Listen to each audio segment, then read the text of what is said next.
अच्छा जी। ये असल में ना रिकॉर्डिंग करना मैं भूल जाता हूँ ना अक्सर। तो चलें फिर, एक दोस्त ने जो है वो मुझे याद करवा दिया है। अच्छा जी, बात कर रहे थे कि कुछ जो है हमारे पास वर्ड्स होते हैं जो फॉर्म में जो है वो सिंगुलर होते हैं, लेकिन वो अपने मीनिंग्स में प्लूरल होते हैं।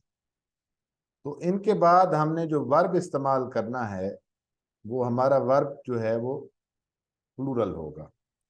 तो सिंपली कि कुछ वर्ड्स ऐसे होते हैं, या there are a few words which are plural, sorry, singular in form, but they are plural in meanings and they are followed by plural verb। तो वो आप देख लें, ये हमारे पास है जी, 2 डजन। ठीक है जी, 2 डजन, 1000। एंड महंगाई काफी ज्यादा है ना जी, तो इस वजह से 1500 रुपीज। तो हमारे पास दो ऑप्शन है जी, एक कॉस्ट है, एक कॉस्ट है। तो इनमें से कौन सा आएगा जी? जल्दी जल्दी बताएं, मैसेज करें चैट में।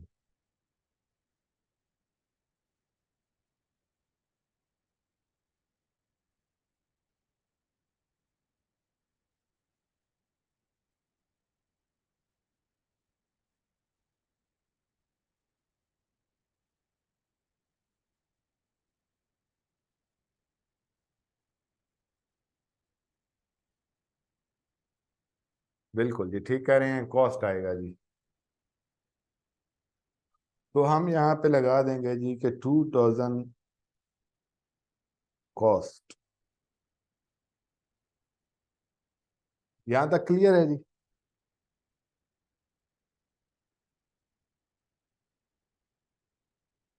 आगे हमारे पास जी एक वर्ड है, नन। अच्छा, ये एक होता है नन और एक होता है हमारे पास और नन।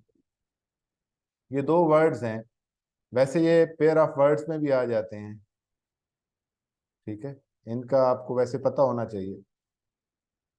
नन बेसिकली वो फीमेल्स होती हैं जो चर्च के अंदर काम करती हैं, मतलब they give prestigious and spiritual services in the church. They are related to Christianity and church. और नन से मुराद जो है वो हमारे पास हमारा जो है वो वर्ड है नन, जिससे मुराद होता है जी कोई नहीं। अब नन जब इस्तेमाल होता है ना, तो नन के बाद हमेशा जो है प्लूरल वर्ब इस्तेमाल करते हैं। ठीक है जी, नन के बाद प्लूरल वर्ब इस्तेमाल किया जाता है, ये याद रखना है जी।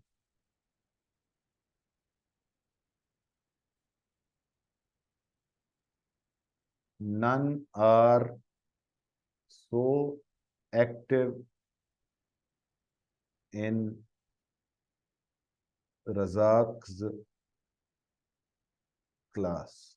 ठीक है जी, रजाक की क्लास में कोई भी एक्टिव नहीं है। नन के बाद हमने सिंगुलर नहीं इस्तेमाल किया, बल्कि हमने क्या किया है जी, प्लूरल इस्तेमाल किया है। So we have to use plural verb after nun. जब भी नन इस्तेमाल होगा तो नन के बाद हमने जो है प्लूरल वर्ब इस्तेमाल करना है जी। ठीक हो गया जी, यहाँ तक क्लियर है? इसके बाद हमारे पास हैं जी कुछ ऐसे कलेक्टिव नाउन हैं जो एज ए होल या वन यूनिट या एक शुमार हो, तो इनके साथ हम सिंगुलर वर्ब इस्तेमाल करते हैं।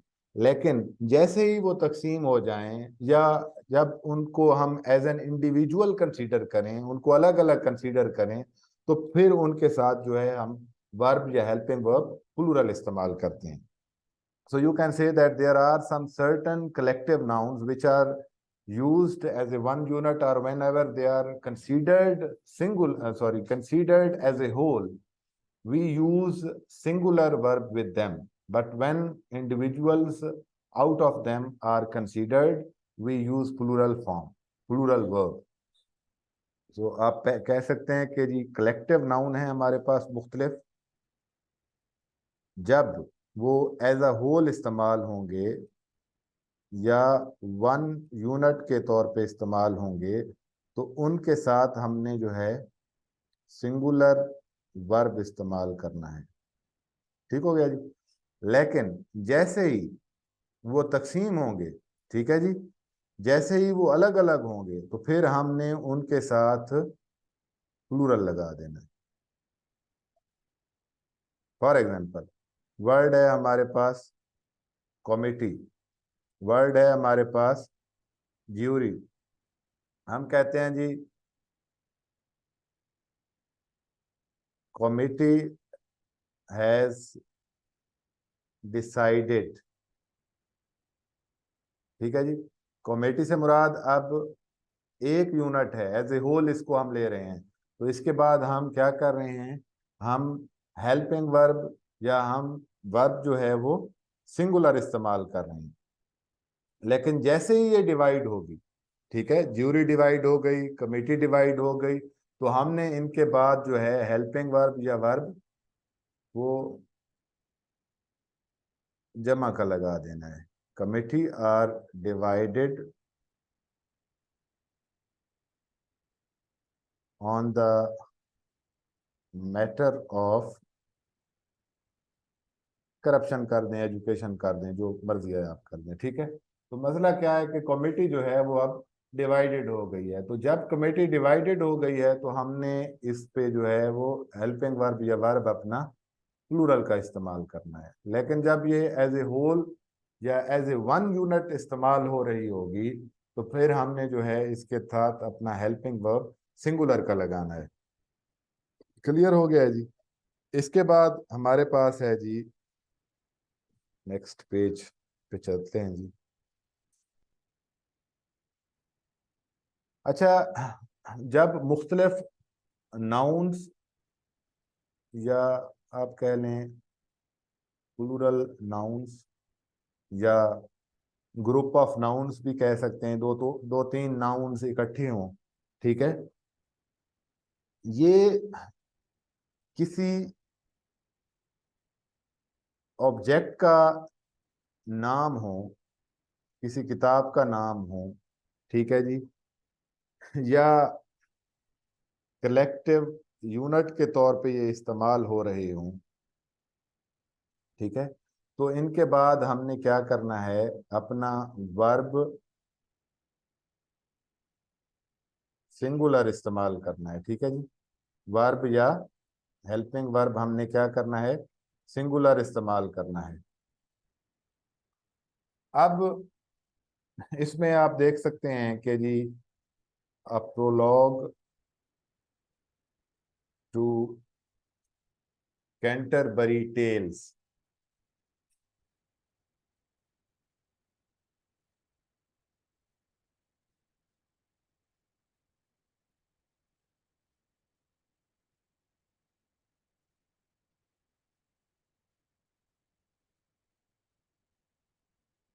The Arabian Nights. अच्छा जी, उसके अलावा और भी किसी, हाँ जी, गलीवर्स, गलीवर्स ट्रेवल्स। अब देखें ये फॉर्म में ना हमें सारी तीनों जो है वो नाम प्लूरल्स इस्तेमाल, सॉरी प्लूरल्स लग रहे हैं कि ये जमा के हैं, लेकिन इनसे मुराद एक ही ऑब्जेक्ट है या ये एक कलेक्टिव यूनिट के तौर पे हैं या एक नाम है। बुनियादी तौर पे ये तीनों ना ये नाम है, ये एक पोइट्री की किताब है, ये नॉवल है या इसमें शॉर्ट स्टोरीज हैं, और ये भी जो है ये सफरनामा है, गलिवर्स ट्रेवल बड़ा मशहूर है। अब ये तीनों ना एक नाम के तौर पे इस्तेमाल हो रहे हैं, और अगर इसके अलावा मुख्तलिफ नाउन्स हैं वो कलेक्टिव यूनिट के तौर पे इस्तेमाल हो रहे हैं, मतलब सिंगल आइडिया दे रहे हैं, तो इनके बाद हमने सिंगुलर वर्ब इस्तेमाल करना है। फॉर एग्जांपल मैं कहता हूं जी कि prologue to Canterbury Tales was written in 14th century। ये मैंने वर नहीं लगाया है, हालांकि टेल्स भी है और ये आखिर पे टेल्स है, हम इसको भी देख सकते हैं, और ओवरऑल हम देखते हैं तो इतने ज्यादा नाउन्स की कलेक्शन है। ठीक है, लेकिन चूंकि एक आइडिया है और सिंगल यूनिट का नाम है, इसलिए जो है हमने इसके साथ वाज लगाया है। The Arabian night is a romantic tale of an Arabian hero. ठीक है, तो हमने इधर भी जो है अपना वर्ब सिंगुलर लगाया है। इसी तरह जो है Gulliver's travels is a great satire on English society. ठीक हो गया जी। तो इसके बाद भी हमने वर्ब अपना सिंगुलर का लगाया है। तो मुख्तलिफ प्लूरल नाउन्स जब उनसे मुराद कोई एक ऑब्जेक्ट होगा, या वो किसी एक ऑब्जेक्ट का नाम होंगे, या वो एक कलेक्टिव यूनिट के तौर पे इस्तेमाल होंगे, तो उनके बाद हमने अपना वर्ब सिंगुलर लगाना है। ठीक है जी, आई होप के ये आपको क्लियर होगा। इसके बाद जी नेक्स्ट पॉइंट अपना हम देखते हैं।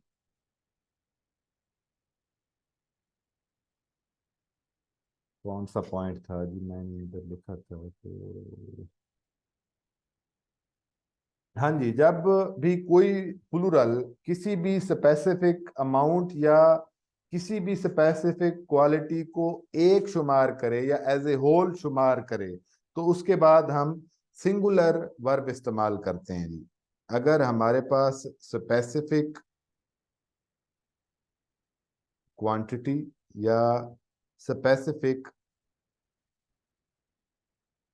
अमाउंट है और वो एज ए होल शुमार किया जा रहा है, उसको उसको एक शुमार किया जा रहा है, तो उसके बाद हमारा जो वर्ब है वो सिंगुलर होगा। ठीक है जी, इसकी मिसाल आप ले सकते हैं। 15 मिनट्स खाली जगह अलाउड। अब इससे मुराद ये एज ए होल इसको ले रहे हैं, मतलब इससे मुराद एक ही अमाउंट है, तो इज या आर जी, ये आपने डिसाइड करना है। इसके बाद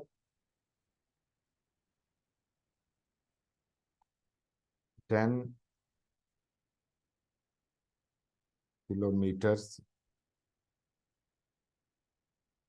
लेफ्ट, इज या आर ये भी आपने डिसाइड करना है जी। उसके बाद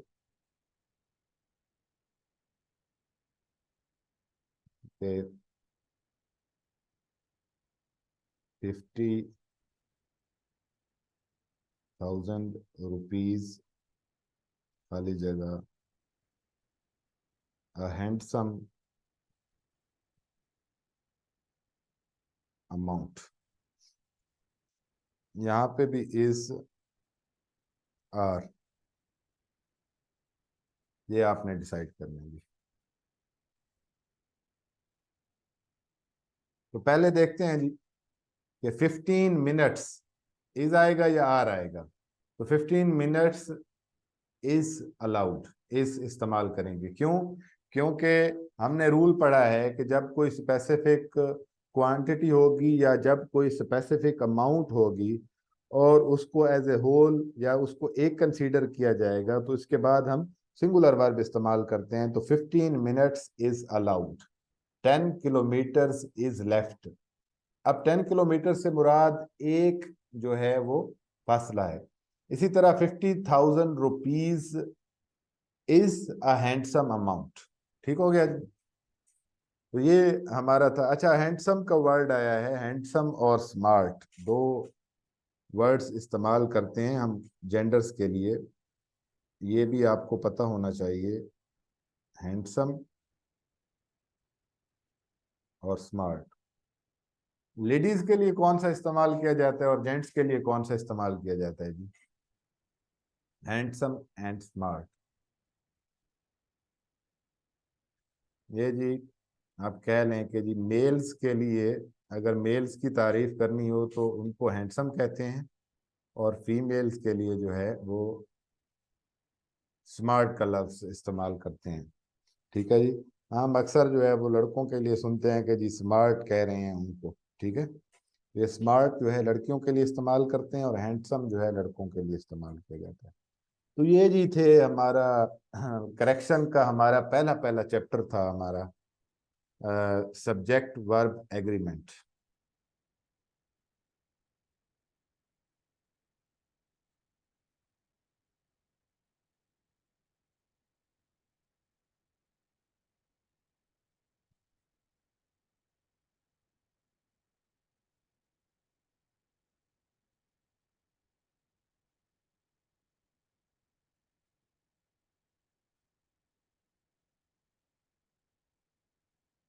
कल इंशाल्लाह इसका जी आपका टेस्ट होगा और साथ ही इंशाल्लाह अल्लाह ताला खैर करे प्रेपोजिशन का भी टेस्ट होगा जी। बाकी आपके जो है वो क्या कहते हैं पहले टेंसेस भी हो चुके हैं, तो एक पैराग्राफ भी मैं दे दूंगा, तो आपके टेस्ट में ये तीन चीजें कल शामिल होंगी इंशाल्लाह।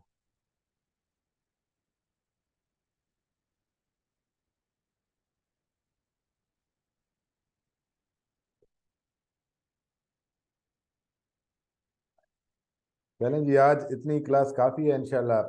तबीयत सेट हो जाए फिर अल्लाह ताला खैर करे, फिर आगे जो है वो कल से इंशाल्लाह पूरी क्लास लेंगे, तो दरमियान में फिर मेकअप क्लास कर लेंगे।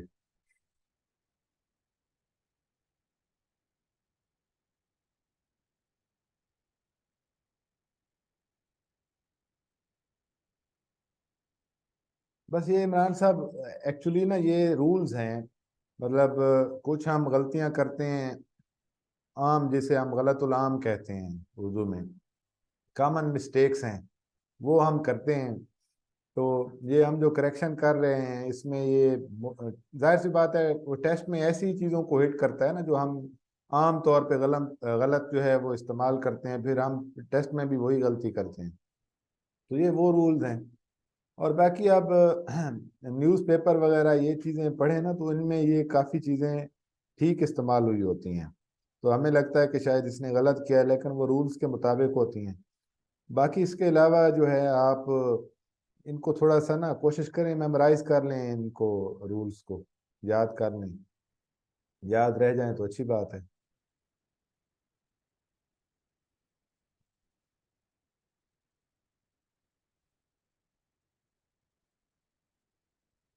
नहीं, मैं कल इंशाल्लाह टेस्ट लूंगा ना, टेस्ट में आप देखिएगा कि ये कितना मतलब डिफरेंस क्रिएट होता है।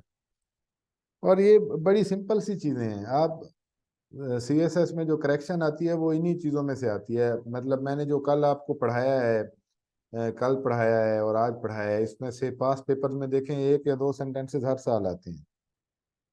इसी तरह जो है वो नाउन और प्रोनाउन में से आते हैं, एडजेक्टिव में से आते हैं, एडवर्ब की कोई ना कोई मिस्टेक होती है, प्रेपोजिशन की होती है, करेक्शन मुख्तलिफ हवालों से जो है जाहिर सी बात है आ सकती है।